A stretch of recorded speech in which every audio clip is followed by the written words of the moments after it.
오늘 금요일 새벽 가운데 주시는 하나님 말씀은 성실한 약속 이행. 이 제목 안에 오늘 하루를 어떻게 살아갈 것인가에 관한 그런 중요한 기준이 이렇게 담겨 있습니다. 성실한 약속 이행.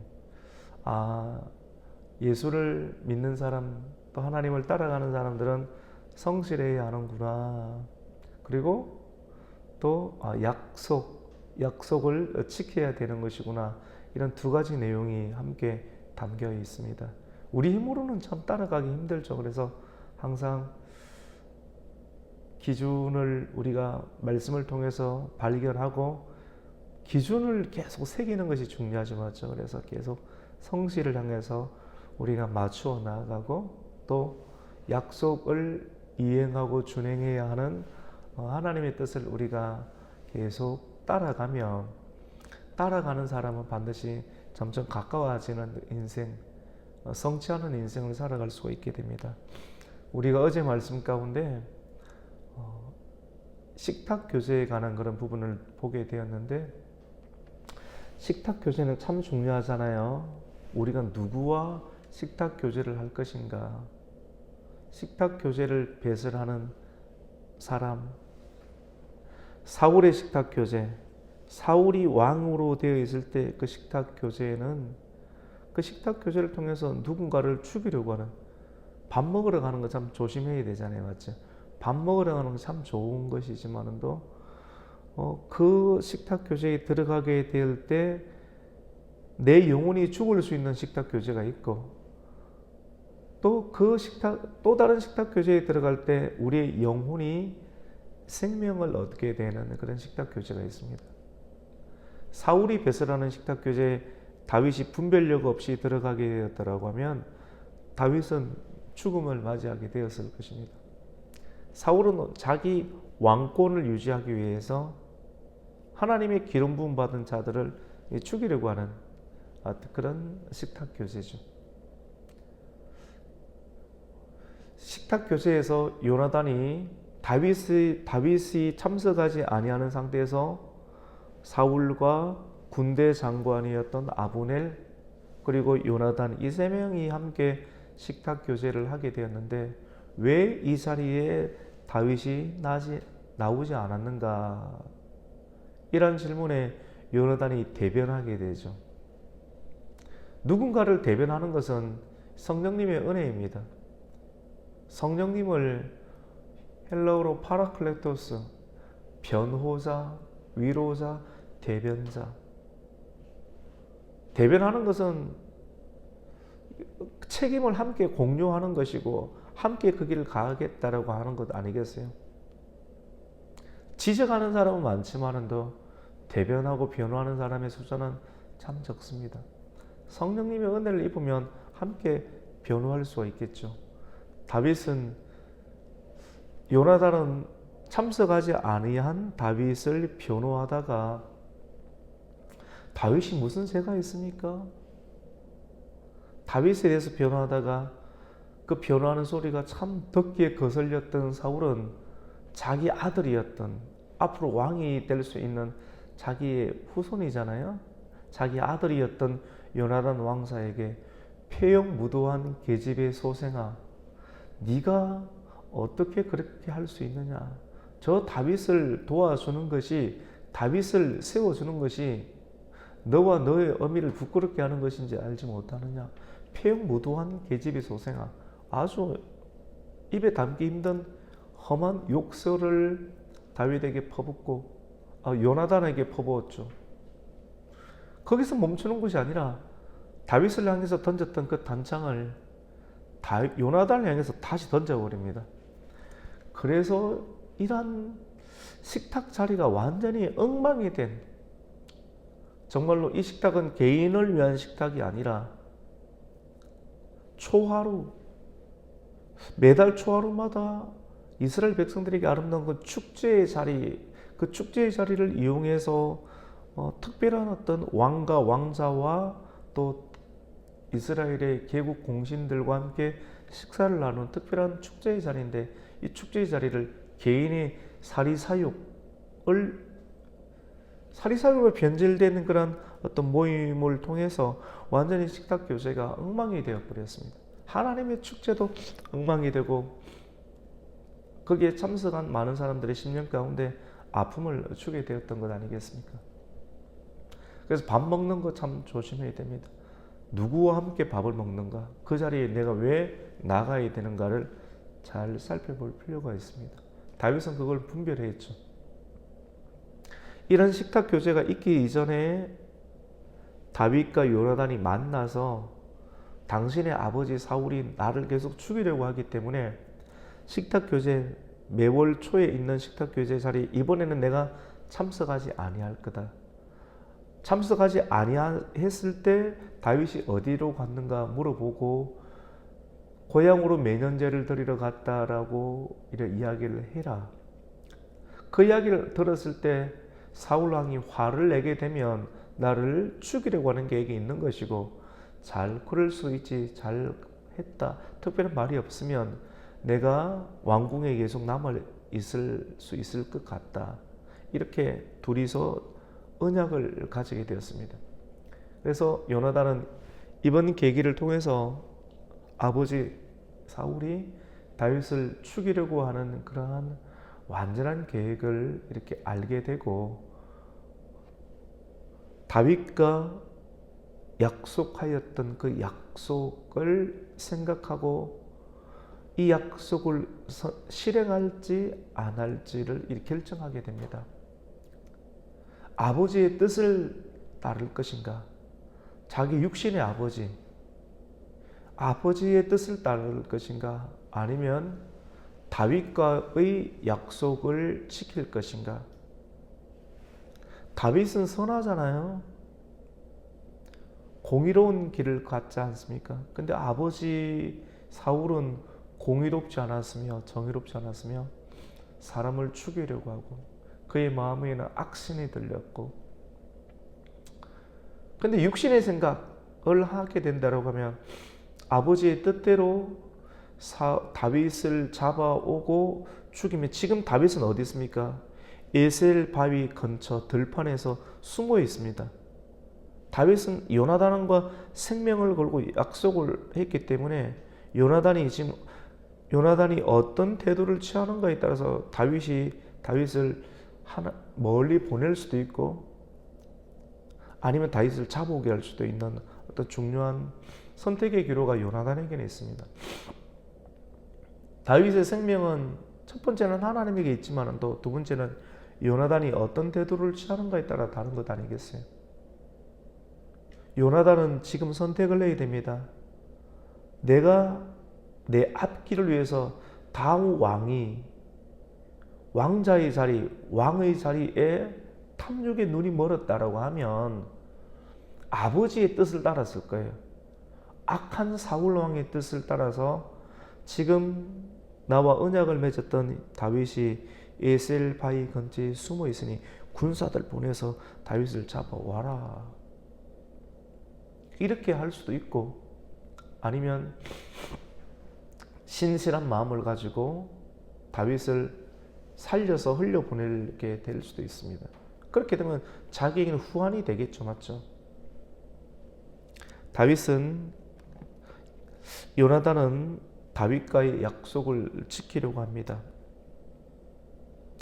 여러분, 요나단은 처음 약속을 끝까지 생각하고 그 약속을 지키려고 합니다. 우리 지난주일 말씀 가운데에도 요한복음 말씀과 함께 후반절에는 요한계시록, 에베소 교회 가운데 주신 하나님의 말씀, 처음 사랑을 회복하라라는 내용을 우리 함께 나누게 되었는데요. 처음 사랑을 회복하는 것, 첫사랑을 잃어버린 것, 약속을 지키는 일들 가운데서 힘이 떨어지는 거예요. 우리 주님께서도 에베소 교회에게 처음 사랑을 회복하라, 처음 약속을 그대로 지키라는 말씀을 주셨잖아요. 요나단은 약속대로 다윗을 도망가도록 알려주는 신호를 주게 됩니다. 요나단은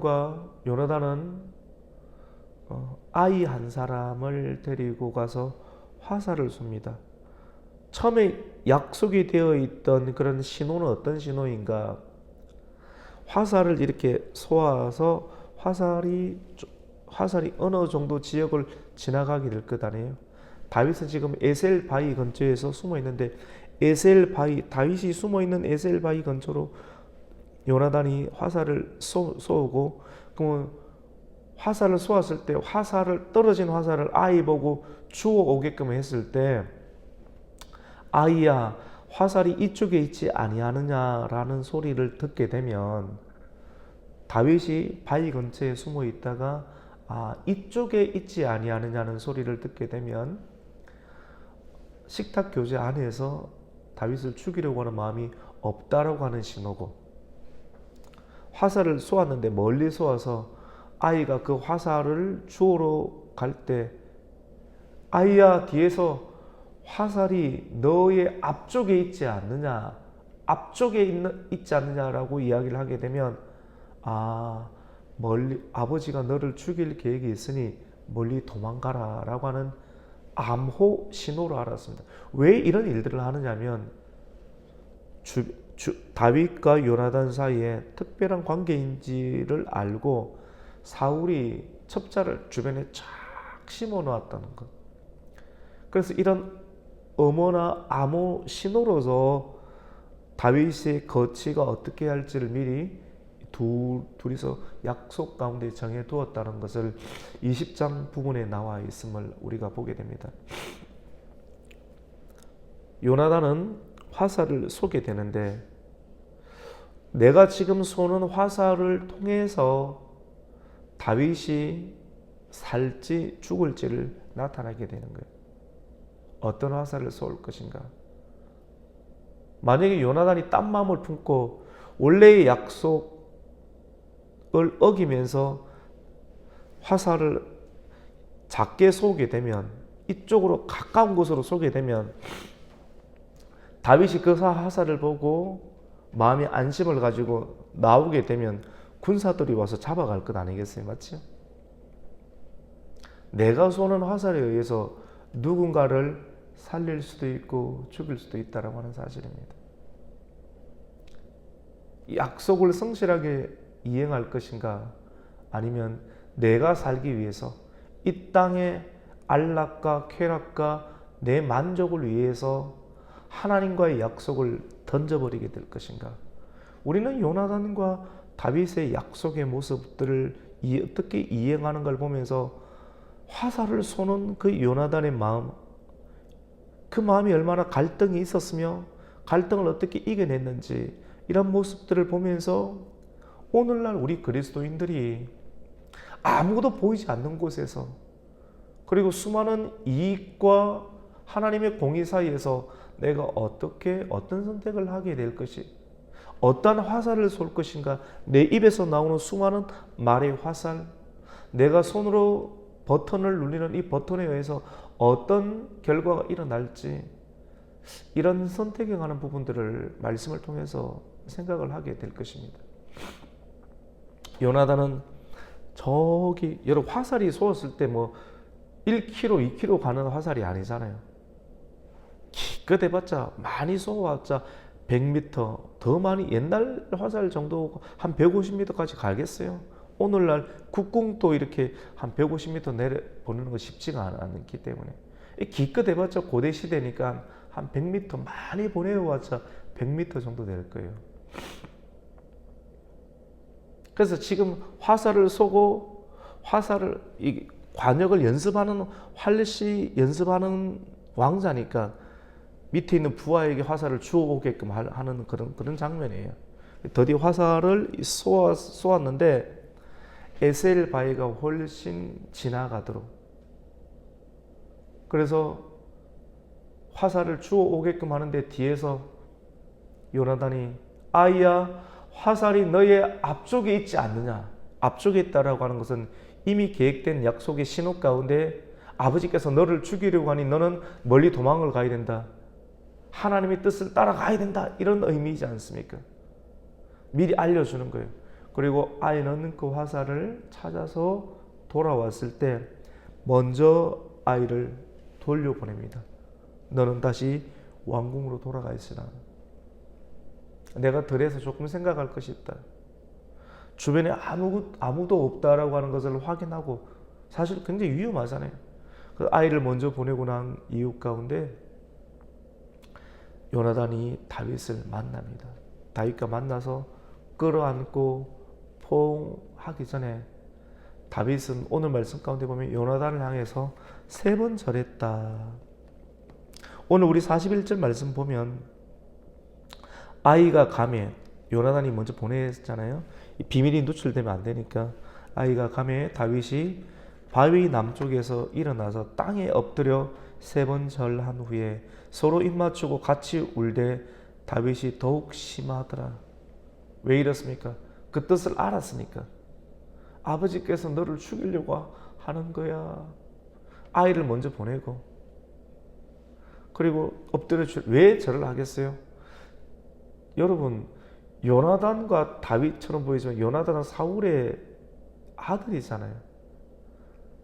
적의 아들이 이렇게 다윗을 위해서 아버지의 뜻을 꺾어가면서 정의와 공의의 편에 선다는 것 쉬운 일이 아니잖아요. 그리고 성실하게 약속을 이행했다는 것을 다윗이 본 것 아니겠습니까?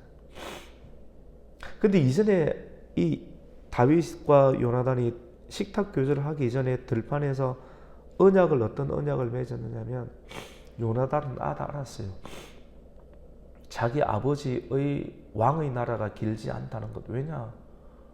왕이 이렇게 시기심에 이끌려서 나라의 중심을 죽이려고 하는 이런 왕의 나라가 하나님께서 계속 이렇게 주시겠냐는 거죠. 골리앗 왕도 나설 수가 없었고 아브넬 군대장과 또 나설 수 없었던 골리앗으로부터 나라를 구원하는 일들 가운데 다윗이 돌멩이 하나로 적장을 물리치고 무너졌던 사기를 일으켰던 그런 다윗의 모습, 이웃 가운데서도 끊임없이 블레셋과의 전투에서 다윗이 나가서 나라를 구원하는 모습들, 아버지가 그를 죽이려고 하지만 끝까지 무력을 사용하지 아니하고 도망다니면서 기름 부음 하나님의 뜻을 끝까지 존중하는 그 다윗의 모습들을 보면서 요나단은 다윗을 사랑하였다고 했습니다. 그 안에는 하나님의 마음이 있는 거거든요. 결국 요나단은 알았어요. 하나님께서 다윗을 왕으로 세울 것. 그래서 그와의 언약의 내용을 보면 굉장히 놀랍습니다. 어떤 내용이냐면, 지금 현재는 요나단이 왕자의 신분이지만 하나님께서 너에게 왕이 되게 한다면 우리의 가족들을 생각해 달라. 야, 이런 말을 한다는 것은 반드시 왕이 되었을 때 숙적들을 제거할 수도 있다라고 하는 걸 알고 사울 왕의 가족들을 생각해 달라라고 하는 언약을 맺습니다. 서로서로 우리 해치지 않기, 서로서로 해치지 아니하는 그러한 조약과 언약을 맺게 됩니다. 미래를 볼 수 있는 눈이 요나단에게 있었던 것이죠. 그래서 실제로 이웃 가운데 보면 사울의 손자고 요나단의 아들이었던 머비보셋을 살려서 요나단도 약속을 신실하게 이행했고 다윗도 나중에 왕이 되었을 때 그 약속을 잊지 아니하고 요나단의 아들이 있는지를 찾아보아라. 요나단의 아들을 찾아내어서 죽이지 않을 것이다. 왕이 되었으니까 죽일 수 있잖아요. 근데 죽이지 않고 식탁 교제에 초청해서 예루살렘에서 계속 이 밥을 먹이면서 왕의 식탁 교제에 있었던, 신실하게 약속을 준행하였던 다윗과 요나단의 그런 아름다운 모습을 보게 됩니다. 다윗은 기름 부음을 받고 난 초기 가운데 어려움이 참 많았습니다. 그때는 약속 붙잡고 가는 거예요. 말씀 하나 붙잡고 끝까지 마음을 유지하는 것. 형통이라는 개념은 눈에 보이는 것이 잘 되는 것만이 형통이 아니에요. 여러분, 눈에 보이는 것이 잘 되는 것은 굉장히 위험합니다. 눈에 보이지 아니하는 영적인 은혜. 왜냐하면 눈에 보이지 않는 일들이 훨씬 더 많이 있기 때문입니다. 사람의 눈에 보이는 것들은 아주 조금밖에 없고요.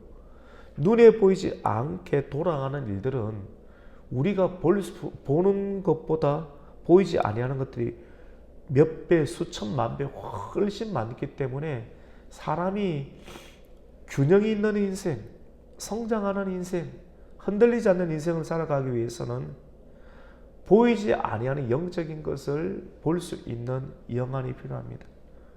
그것이 하나님과의 관계입니다. 이러한 곳으로 입문하는 단계가 바로 말씀을 듣는 것이고 말씀을 따라가는 것이고 말씀을 연구하고 준행하는 것. 그래서 우리 육체 가운데 예수의 흔적을 새기는 것. 이해되시죠? 맞죠? 이런 과정이라고 볼 수가 있습니다. 그래서 오늘 새벽마다 드리는 어떤 말씀들을 찬찬히 듣고 우리가 같이 생각하고 나는 어떠한 사람인가? 말씀에 비춰보면 모두가 약해요. 사람이 사람을 볼 때 가장 기본적인 태도는 죄인이라는 것을 인정하는 것이 좋습니다. 그러면 관계를 오래 할 수 있습니다. 가까이 지내면 다 흠이 보이는 것이거든요. 죄인이에요. 우리 모두가 죄인이에요. 그래서 사람에게 실수나 연약한 부분이 있을 때, 아, 우리가 죄인이구나. 저 사람도 죄인이고, 나도 누군가에게 또 연약한 모습이 드러날 수 있구나. 이런 서로 이런 균형된 마음을 가지고 있는 사람은 어디로 가든지 동일한 어떤 대우를 받지 않겠습니까? 말씀 앞에서 성실하게 약속을 이행하는 말씀의 기준을 보면서 나는 성실한가? 그리고 나는 약속을 지키는가? 지키지 못할 때가 많잖아요. 우리 스스로가 이 말씀에 비해서. 그리고 성실하지 못하고 게으르고 나태하는 경우가 더 많잖아요. 그것을 지적하는 것이 아니라 말씀을 우리 스스로 묵상할 때 말씀 앞에서 하나님 앞에서 우리의 연약함을 알게 될 때 그때부터 나의 영적인 현주소를 깨닫고 한 걸음 한 걸음 다가갈 때 우리는 신앙의 성숙과 성장 또 미래가 있는 인생을 살아가게 되는 것입니다. 오늘 말씀은 위대한 선택을 하였던 요나단, 주님과의 약속, 그리고 사람과의 약속, 지금까지 들어왔던 하나님 말씀과의 약속 이행에 여러분의 입에서 나오는 활시위가 에셀바이는 다윗이 숨어있던 바위의 이름입니다. 에셀바이를 넘을 것인가 아니면 에셀바이 밑으로 떨어질 것인가. 오늘 이 내용을 통해서 여러분이 하는 말, 여러분의 선택에 의해서 누군가를 살릴 수 있고 누군가를 죽일 수 있고 여러분의 손에서 떨어지는 활시에 의해서 이웃 가운데 하나님께 칭찬받는 사람이 될 수 있고 하나님께 너는 왜 그런 인생을 살았느냐라고 하는 충고를 듣는 인생, 우리는 어떤 인생을 살아가야 될까요? 눈에 보이는 것 때문에 눈에 보이지 아니하는 것들을 폄하하거나 그래서 후회하는 인생을 우리는 살지 않아야 할 것입니다. 오늘 말씀을 통해서 우리의 삶의 현장에서 매 순간 하게 되는 선택이 여러분 하나님께서 기뻐하는 선택이 되고 그 선택의 기준이 하나님의 말씀, 그 기준을 계속 생각하게 하는 관계를 맺는 거 참 좋죠. 맞죠? 그래서 성실한 약속을 날마다 이행하여서 미래가 있고 미래가 다가올수록 더욱더 기쁨이 넘치는 그런 성도의 인생이 되시기를 예수님의 이름으로 축복합니다. 아멘. 하나님 아버지 감사를 드립니다. 오늘 금요일 새벽도 우리를 깨워주시고 이스라엘 나라에 있었던 다윗과 또 요나단과의 약속의 이행의 모습을 보면서 우리가 오늘날 어떠한 선택을 해야 하는가에 관한 기준을 우리에게 허락하여 주시니 감사를 드립니다. 이 기준이 우리의 마음 가운데 잘 아로새겨지게 해주시고 내 입에서 떠나는 활시위, 내 손에서 떠나는 활시, 선택, 이 모든 것들이 하나님을 영화롭게 하고 기쁘시게 하는 영적인 것들을 선택하여서 후회하지 않는 인생을 살아갈 수 있는 하나님의 성도 되게 하여 주시옵소서. 예수님의 이름으로 기도드립니다. 아멘.